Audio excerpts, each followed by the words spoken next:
Hello, everyone. Spirituality and anxiety recovery is a massive topic, and it can be triggering because a lot of us who are spiritual are wondering, how on earth do I incorporate my spiritual practices into recovery, into the methods, tools that I prescribe?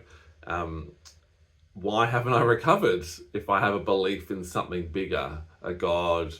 Um, a greater intelligence, whatever it might be for you. I'm conscious that everyone listening or watching this will have a different background, a different perhaps belief system around spirituality. So why haven't you recovered? Is there a bigger meaning behind the suffering we experience in anxiety? And how do you incorporate your spiritual practices into the methods, tools that I prescribe?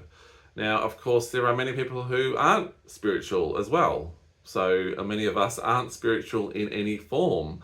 And so the good news is that whether we're spiritual, religious, not religious, whatever that means to you, we can recover.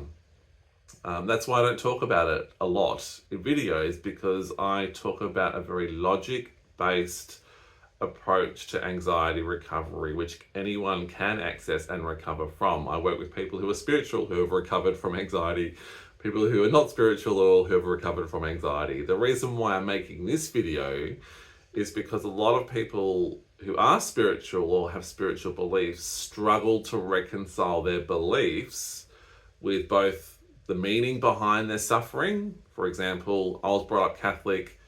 If you think about God in the way at least I was taught about God, he's all powerful, he's everywhere, etc. So why hasn't he kind of relieved the burden of my suffering, for example? That's a big question a lot of people ask. But secondly, then, if you are going loose, you're allowing, you're letting it all happen, how do you incorporate that as a spiritual practice if that's what you want to do? So look, I'm not an expert on these things, but what I'm talking about here is a reflection of the conversations I have with clients who find this really useful. So I hope it helps.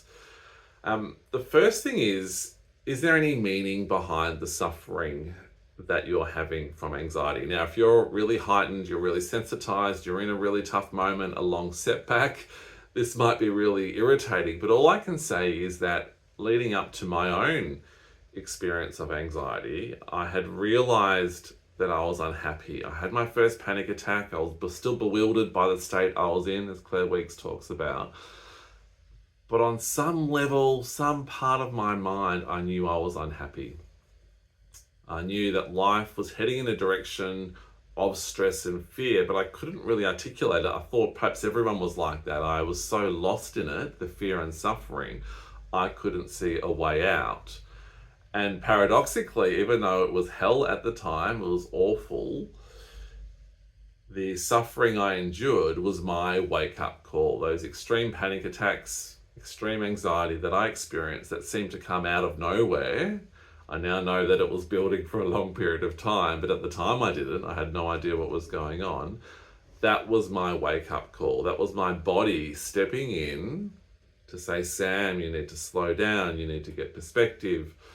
Calm your nervous system down. Be kind to yourself, etc., etc. They were the lessons I got. So I guess the bigger meaning for me is that it was my opportunity to step out of busy mode, always doing, working too hard, playing too hard, whatever it might be, so I could slow down.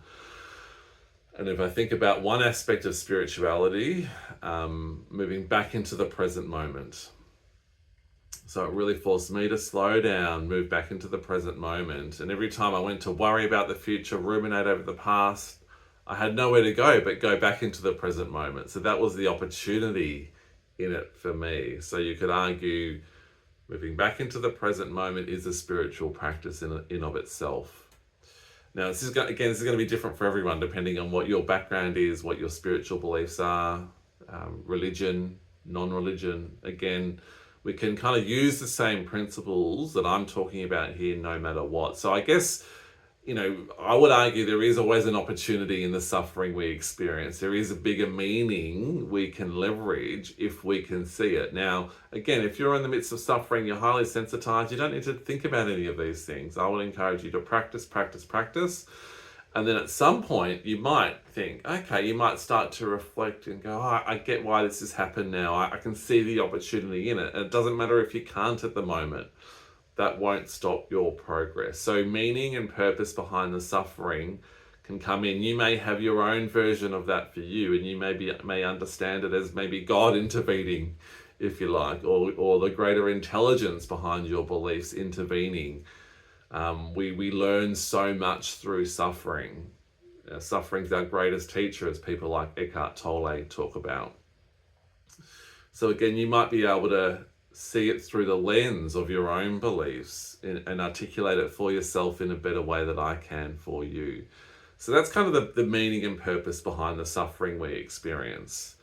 And I guess the opportunity is if someone just lifts it for you, whether it be a God or someone else, some other intelligence, then we don't get the experience of recovery. We don't get the opportunity to, in the world in which we live, to experience the highs and lows of these emotions, to experience peace for ourselves.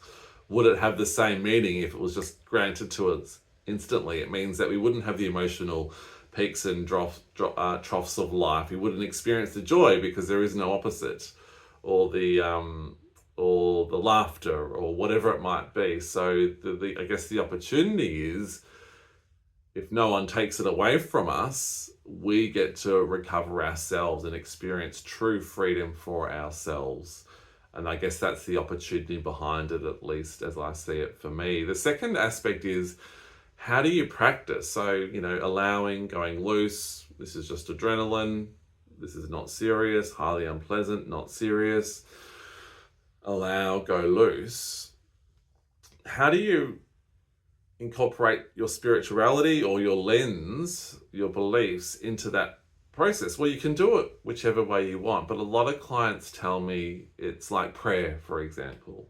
In prayer, you're sort of giving up your fears, challenges to a higher power. You're handing your burden over to God or whoever you believe in, or whatever you believe in. And that requires you to allow, let go, go loose, not fight, not resist, not get involved in thoughts, not react. And that requires this leap of faith that I've talked about in other videos. Once you understand nervous system sensitization, you understand the adrenaline feeling, the negative thinking, worry, all the different symptoms, at some point we have to allow, go loose, even when the fear is there. And for some people, they might use their prayer, handing it over to a higher power, their suffering, as a way just to help them go loose, let go. As they head to work full of fear, I might hand it over to someone else in their mind in terms of their beliefs.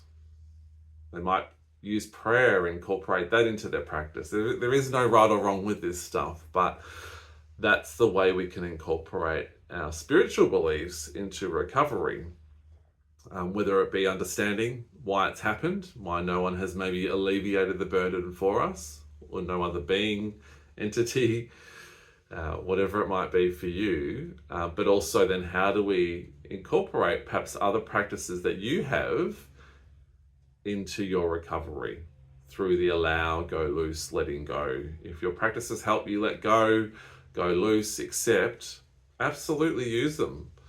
Why wouldn't you? They're obviously important to you, so I'd encourage you to do that. So look, it's a big topic. I just wanted to dip my toe in the water with it because I get a lot of questions on it. I know a lot of people, it becomes a barrier if it's not addressed or talked about to recovery, and that's the prime reason why I wanted to mention it. Again, I'm not an expert on any of these things, so I don't maintain that I am, but I know what I've talked about here has helped a lot of clients. So again, that's why I wanted to share it. If you have any questions, please let me know. Otherwise, I wish you well with your practice, and hopefully I'll see you again soon. Take care.